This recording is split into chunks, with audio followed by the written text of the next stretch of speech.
All right, let's talk about something that affects pretty much everyone with a job: overtime pay. Specifically, we're going to dive deep into Article 107 of the Saudi labor law. You know, that law that dictates how your extra work should turn into extra money in your pocket. Whether you're an employee or running the business, you're going to want to stick around for this. So you've been there, right? Staying late, pushing to get a project over the finish line. The question is, how are you supposed to be paid for that extra time? It's not just about company policy or what feels fair. There's a law for this. And today, we're going to break down exactly what it says. Okay, so before we can even get into the nitty-gritty of overtime, we have to be super clear on what regular time even is. The law actually gives us a very specific starting point. First up, let's talk about a single day. According to Article 98, the line in the sand is drawn at 9 hours of actual work. Anything past that, and you're stepping into overtime territory. Now, if we zoom out and look at the whole week, those daily hours add up to a maximum of 45 hours. So remember those two numbers, 9 hours a day and 45 hours a week. That's our baseline. But there's a really important exception here that you need to know about. During Ramadan, things change for Muslim employees. Article 98 says their maximum work week gets reduced all the way down to 35 hours. That's a 10-hour difference from the usual 45. And that brings us to the simplest definition ever. Anytime you work past these legal limits, past 9 hours in a day, past 45 in a week, or 35 in a week during Ramadan, well, that's officially overtime. Simple as that. Okay, so now we know what overtime is. But here comes the million-dollar question.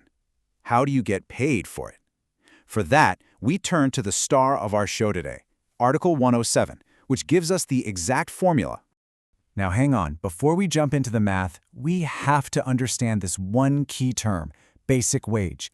This is so important. Your basic wage is not your total paycheck. The law is very specific here. It's your core salary, the number written in your contract, plus any regular raises. It does not include things like your housing allowance or your transportation allowance. This distinction is absolutely critical for what comes next. Okay, here's the formula from Article 107 broken down. For every single hour of overtime, you get paid for two things. First, you get your normal hourly wage, what you get paid anyway. And then, this is the good part, you get an additional amount. That extra bit is 50% of your basic hourly wage. You just add those two parts together, and bam, that's your pay for 1 hour of overtime. So a lot of people just think overtime is time and a half of their total pay, but that's not quite how it works. See, you get 100% of your regular hourly rate plus a 50% bonus. And that bonus, that extra 50%, is calculated using only your basic wage, not your total pay with all the allowances. It's a subtle difference, but it can have a big impact on your paycheck. And hey, you don't have to take my word for it. Here it is, straight from the law itself. It says an employer shall pay an additional amount equal to the hourly wage plus 50% of his basic wage. The language is crystal clear. There's no wiggle room on how this math is supposed to work. All right, we've nailed down how regular overtime works, but Article 107 has another really important part that people sometimes forget. What happens when you have to work on a public holiday? Yeah, think about that. Let's say you're asked to come in during Eid or on a national holiday. Do you still have to work a full 9 hours before you start earning overtime? Well, the law has a very, very firm answer to that. In fact, the law couldn't be any clearer.